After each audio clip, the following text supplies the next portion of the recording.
Shalom, family. This is Daughter of Zion. I want to play this little clip. It's about a 2 minute clip, I think. And it's regarding different black Jews that's living in Israel from different countries, United States included. So listen to their testimony as far as um, we know that there's racism going on there. But what we don't know is the different type of Jews from different countries, black Jews that's coming from different countries that's moving into Israel. And Israel, and they're not liking it, of course.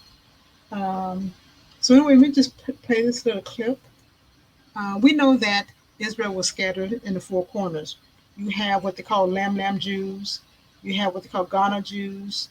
Also Ethiopian Jews. And Ethiopian Jews, we know that Ethiopia is Hamitic tribe, but there are Shemitic Israelites there in Ethiopia. We have them in Libya. We have it in Uganda. So we're all over the place, as they say, when we were scattered during the transatlantic slave trade, and also prior to that, when we were scattered during the different captivities. So let me just play this little clip right now. So here we go. Jews, including Samu and his family. Arriving at the age of 3, Esther, now 40, tells us about her school career in Beverly Hills. I went to a Jewish private school from about 5 years old until I was about 14, right before high school. It was interesting. I was the only black girl there. Everybody else was white around me. I remember that there was a rabbi in our school. Actually, he was a substitute teacher, and he came for the day. And I remember coming back from recess, and he stopped me in front of everybody, and he said, "Stop, what are you doing here?" And being an 8-year-old or 7-year-old, I think during that time, what would somebody answer? Of course, I go to school here. And he said, "Well, you're not supposed to be here." And I said, "Why?" And he said, "Because you're black."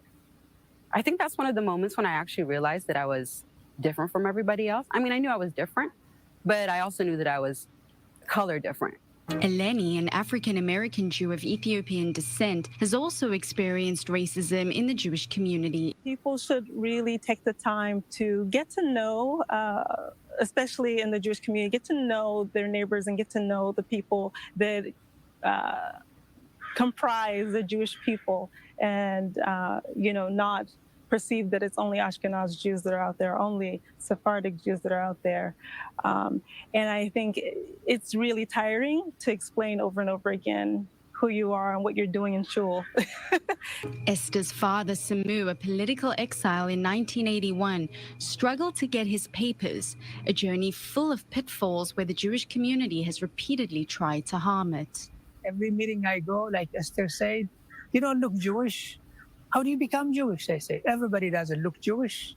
Everybody looks like where they come from. Elisheva Rishon, a Brooklyn Jew and African-American, moved to Los Angeles and launched a clothing brand inspired by her story.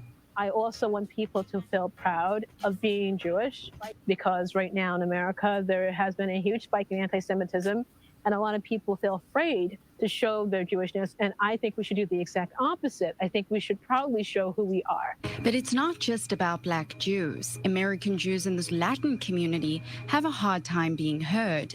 Especially in Jewish communities, there is a unique tie between our historical experience with oppression and modern current expressions of disenfranchisement or oppression in American communities that make us natural allies, specifically for Black and Brown communities in the US.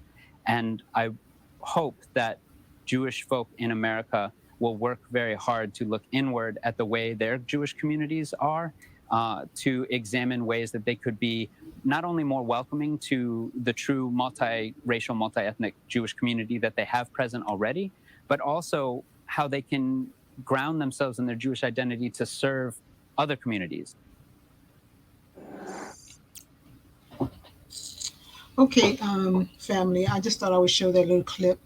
It seems like we're waking up all over the place, even in the Hispanic community. And I know some of us don't believe that they are, but if you do your research, they have a history.